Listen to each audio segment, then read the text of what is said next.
हमारी body 37 degrees पे है, बाहर टेम्परेचर 4 डिग्री है, तो आपकी body on exposure to cold air हमारी खून की नसें सर्दी के कारण सुंगड़ जाती हैं, जिसको हम वेजोकंस्ट्रिक्शन कहते हैं, वो टाइट हो जाती हैं। हार्ट अटैक की पेन टिपिकली बहुत सीवियर पेन होती है, जैसे पेशेंट को लगता है कि बहुत ज़्यादा मेरे स्क्वीज़ हो गया, चेस्ट ऐसे किसी ने जकड़ ली।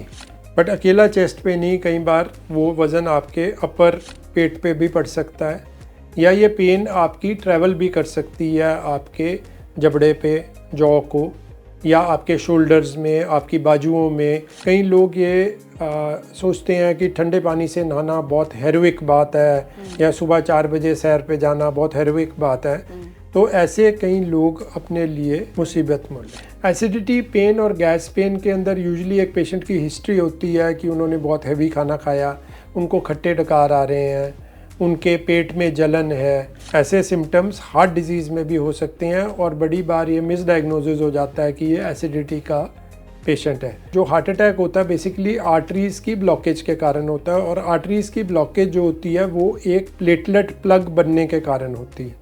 तो डिस्प्रिन इस प्लेटलेट प्लग को घोलती है। एक डिस्प्रिन चबा के इमीडिएटली ले लेनी चाहिए। सर्दियों में हार्ट अटैक के केसेस क्या बढ़ जाते हैं? आज इस पर बात करेंगे, और कैसे पता करें ये एसिडिटी या गैस की वजह से दर्द हो रहा है, चेस्ट पेन, या हार्ट अटैक के सिम्टम्स हैं। Senior consultant internal medicine doctor Sandeep Chhatwal ji एक बार फिर हमारे साथ हैं ओमनी क्लिनिक्स चंडीगढ़ से, उनसे बात करते हैं। Welcome sir. सो क्या ये सच है कि सर्दियों में हार्ट अटैक के केसेस बढ़ जाते हैं, और अगर ऐसा है तो क्यों? हाँ जी, सर्दियों में बढ़ जाते हैं क्योंकि इसके कई कारण हैं। सबसे पहले तो हमारी बॉडी रिलेटिवली डिहाइड्रेटेड होती है, हमारी कम पानी पीते हैं। हम कम पानी पीते हैं। हमारी खून की नसें सर्दी के कारण सुंगड़ जाती हैं, जिसको हम वेजोकंस्ट्रिक्शन कहते हैं, वो टाइट हो जाती हैं। हमारा ब्लड प्रेशर बढ़ जाता है। हमारे खून में थोड़ी आप ये कह लें कि थिकनेस बढ़ जाती है, प्लेटलेट काउंट्स बढ़ जाते हैं। हमारी एक्टिविटी कम हो जाती है, हमारा खाना पीना बढ़ जाता है, और एक्सपोजर टू कोल्ड एयर जो एक्सट्रीम टाइम्स है। कई लोग ये सोचते हैं कि ठंडे पानी से नहाना बहुत हेरोइक बात है, या सुबह 4 बजे सैर पे जाना बहुत हेरोइक बात है, तो ऐसे कई लोग अपने लिए आगे मुसीबत मोल लेते। एक बार बता ही दीजिए कि जो ठंडे पानी से नहाते हैं ठंड में भी, और सुबह या बहुत लेट इवनिंग वॉक पे जाते हैं जब बहुत ठंड होती है, उस वक्त उनके दिल को क्या नुकसान पहुंचता है, या बॉडी को? बेसिक प्रिंसिपल वही है। हमारी बॉडी 37 डिग्रीज पे है, और 37 डिग्री सेल्सियस की बात कर रहा हूँ, बाहर टेम्परेचर 4 डिग्री है, तो आपकी body on exposure to cold air हमारी खून की नसें सुंगड़ जाती हैं, और सुंगड़ने के कारण हमारी बॉडी के अंदर कुछ ऐसे चेंजेस आने शुरू हो जाते हैं। सो कोशिश यही करनी चाहिए कि जे सैर करनी है तो सुबह थोड़े एक रिस्पेक्टेबल टाइम पे निकलें, या यदि आपके पास और कोई ऑप्शन नहीं है तो बहुत एडिक्वेटली क्लोथ्ड होके निकलें, अच्छे मफलर, टोपी, सब कुछ डाल के। एंड दूसरी बात यह है कि जब नहाना है, जिन लोगों को गर्म पानी से नहाना अच्छा नहीं लगता, जिसको हम कहते हैं कि ठार पन के नहाओ या थोड़ा सा बीच में गुनगुना करके पानी नहाओ, वो एक आइडियल प्रोसेस है। नहीं, पर ठंडे पानी से नहाने की क्या नुकसान है? अगर बहुत ठंड है और आप ठंडे पानी से नहा रहे हैं तो उससे भी ब्लड वेसल्स कंस्ट्रिक्ट करेंगी। ओके, सो ल्यूकवार्म वाटर होना चाहिए, गुनगुना पानी। राइट। अब आपने कहा कि बढ़ जाते हैं, ये रीज़न है सर्दियों में हार्ट अटैक के केसेस। अब कोई भी इंसान घर में बैठा है, वो कैसे पता चले? क्योंकि जिम में यंग बच्चे जा रहे हैं, वहाँ हार्ट अटैक हो रहे हैं। अब तो 25, 30, 40, 45 कोई उम्र की वो नहीं रही कि आप 50 के हो गए तब हार्ट अटैक हो रहा है, ऐसा नहीं है। तो कोई भी घर में बैठा है, उसको कैसे पता चले कि चेस्ट पेन हो रहा है, सीने में दर्द उठा, ये गैस या एसिडिटी की वजह से, क्योंकि खाना ऐसा लास्ट नाइट खाया है, या इससे पहले खाना कुछ ऐसा खाया है कि शायद एसिडिटी की वजह से या गैस की वजह से दर्द हो रहा है, या हार्ट अटैक की वजह से दर्द हो रहा है, पता कैसे करें? हार्ट अटैक का पेन बहुत ज़्यादा सीवियर होता है। जैसे पेशेंट को लगता है कि बहुत ज़्यादा मेरे स्क्वीज़ हो गया, चेस्ट ऐसे किसी ने जकड़ ली, या बहुत वज़न पड़ गया मेरे चेस्ट के ऊपर। बट अकेला चेस्ट पे नहीं, कई बार वो वज़न आपके अपर पेट पे भी पड़ सकता है, या ये पेन आपकी ट्रैवल भी कर सकती है आपके जबड़े पे, जॉ को, या आपके शोल्डर्स में, आपकी बाजुओं में, आपकी बैक में, बिल्कुल इसके बैक साइड पे। सो कहीं पे भी ऐसी पेन ट्रैवल कर सकती है। सो हार्ट अटैक की पेन टिपिकली बहुत सीवियर पेन होती है, तेज़ दर्द होती है। उसके साथ पेशेंट को सांस चढ़ सकता है, बड़ा ठंडा पसीना आ सकता है, पेशेंट को घबराहट हो सकती है, बहुत ज़्यादा जैसे रेस्टलेसनेस हो सकती है, और उल्टियाँ आ सकती हैं। और ये पेन यूजुअली 15-20 मिनट से ज़्यादा चलती रहती है कॉन्टीन्यूसली। अब बड़ी बार ऐसी पेन जो अपर पेट में है या ऊपर वाले हिस्से पेट में है, तो वो एसिडिटी की पेन भी हो सकती है, गॉल ब्लैडर की भी हो सकती है, पैंक्रियास की भी हो सकती है। तो इसको, इन पेन्स के अंदर यूजुअली पेन पेट में होती है, और पेशेंट्स को वॉमिटिंग, ऐसे कई फीचर्स कॉमन हैं जो आ सकते हैं। सो यदि किसी को ऐसी कोई पेन है जो 15-20 मिनट में नहीं ठीक हो रही, और पोस्चर चेंज करने में वो पेन में कोई फ़र्क नहीं पड़ रहा, कई बार गैस एसिडिटी की पेन है, आप थोड़ा सा अपना पोस्चर चेंज करते हैं, लोगों को डकार आ जाते हैं, वो बेटर फील कर लेते हैं, तो आपको इमीडिएटली रश कर लेना चाहिए, क्योंकि इसमें गोल्डन आवर होता है।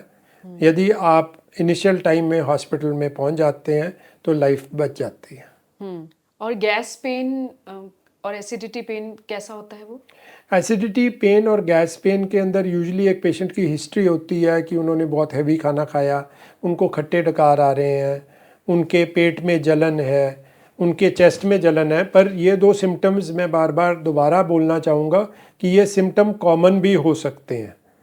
ऐसे सिम्टम्स हार्ट डिजीज़ में भी हो सकते हैं, और बड़ी बार ये मिसडायग्नोसिस हो जाता है कि ये एसिडिटी का पेशेंट है। सो यदि किसी कोई हाई रिस्क पेशेंट है, हाई रिस्क कौन से पेशेंट्स हैं? जिनकी एज 40 से ऊपर है, जो स्मोकर हैं, जिनको हाई ब्लड प्रेशर है, जिनको डायबिटीज़ है, जिनके कोलेस्ट्रॉल लेवल्स हाई हैं, जिनकी फैमिली में हार्ट डिजीज़ है, इन लोगों को तो बिल्कुल भी कोई ये समझने की भी कोशिश वो ना करें कि उन्हें वो गैस का दर्द है या हार्ट अटैक का चेस्ट पेन हो रहा है।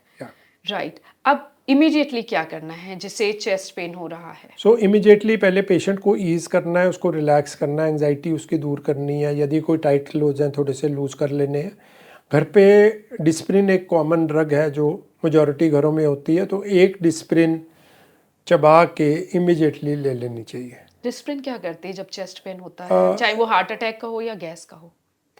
सो हार्ट अटैक के पेन में डिस्प्रिन, जो हार्ट अटैक होता है बेसिकली आर्टरीज़ की ब्लॉकेज के कारण होता है, और आर्टरीज़ की ब्लॉकेज जो होती है वो एक प्लेटलेट प्लग बनने के कारण होती है।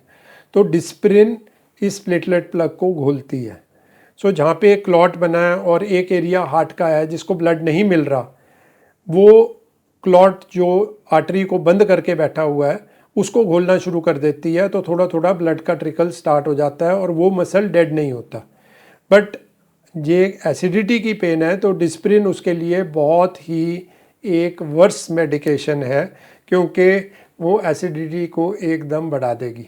यानी कि ये भी देखना है कि ये गैस का दर्द है या चेस्ट पेन हार्ट अटैक का सिम्टम है, तब डिस्प्रिन लेनी है। आपने गैस या एसिडिटी का दर्द हो रहा है तो उसमें डिस्प्रिन नहीं लेनी, उसमें डिस्प्रिन नहीं लेनी। बट एक मैं कहूँगा कि जे आपको डाउट है और आपको लग रहा है अभी आधे पौने घंटे में हम नहीं पहुँच सकते, एट द मोस्ट क्या होगा, एसिडिटी बढ़ जाएगी और बाद में कोई एंटासिड से हैंडल हो जाएगी। पर जो हार्ट अटैक होगा तो वो डैमेज कर देगा या जानलेवा हो जाएगा। फिर ले लेनी चाहिए। तो ले लेनी चाहिए और उसके बाद रश करो और जाकर अपनी एक जांच करवा। राइट। तो तुरंत अगर ऐसा चेस्ट पेन हो रहा है जो लग रहा है हार्ट अटैक है, तो कौन से डॉक्टर के पास इमीडिएटली पहुंचना चाहिए? इमीडिएटली एक टर्शरी सेंटर में जाना चाहिए जहाँ पे एक फैसिलिटी है कार्डियोलॉजिस्ट की और फैसिलिटी है एक प्रॉपर इमरजेंसी केयर की। आपको कभी स्टेप वाइज नहीं ऊपर जाना चाहिए, क्योंकि वो स्टेप वाइज ऊपर जाने में ही बहुत टाइम वेस्ट हो जाता है। राइट। और अगर आसपास जो शहर में बैठे हैं उनको तो कार्डियोलॉजिस्ट मिल जाएंगे, लेकिन जिनके शायद दूर दराज हैं वो क्या कर सकते हैं? उनको फिर फर्स्ट एड लेनी चाहिए अपने सिविल हॉस्पिटल में या अपने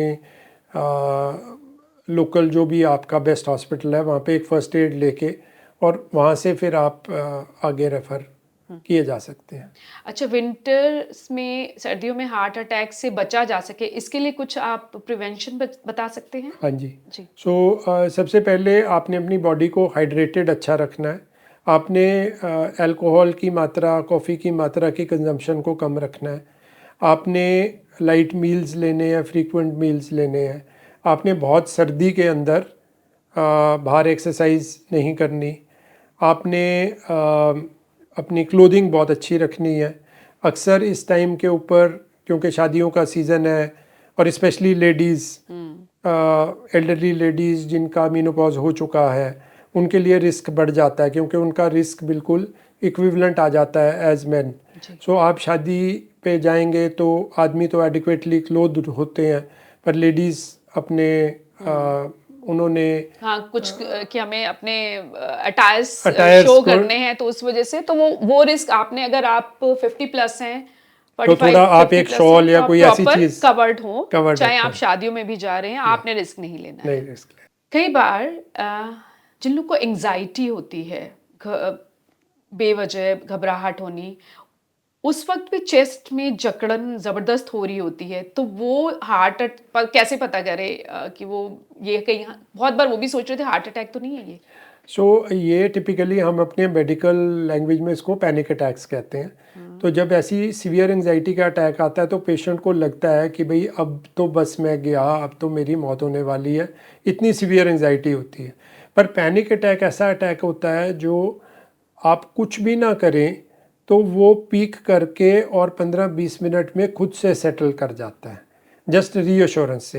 तो इसलिए मैंने कहा कि कोई भी पेन जो 15 से 20 मिनट से ज़्यादा चले और वो पेन अनबेरेबल हो, जो एंजाइटी वाली पेन होती है वो इतनी ज़्यादा नहीं होती, उसमें जकड़न महसूस जकड़न दर्द नहीं महसूस होती है, पर पेशेंट दर्द भी कईयों को महसूस हो जाती है, बट वो पेशेंट की अपनी परसेप्शन होती है, वो इतनी सी चीज़ को इतना परसीव या समझ रहा होता है। तो वो जब ऐसा एंजाइटी का अटैक आता है तो वो अटैक यूजुअली 15-20 मिनट में सेटल करना शुरू कर देता है। एंजाइटी अटैक में क्या करना चाहिए, अगर आप बता सकें? उसके लिए तो फिर आपको आई थिंक एक साइकोलॉजिकल असेसमेंट करवाना चाहिए और अपने फिजिशियन के पास जाइए, वो देखेंगे कि आपका क्या कारण है, ट्रिगर क्या है, नहीं तो आपको एक साइकियाट्रिस्ट के पास वो रेफर करेंगे। Right, thank you so much for this information.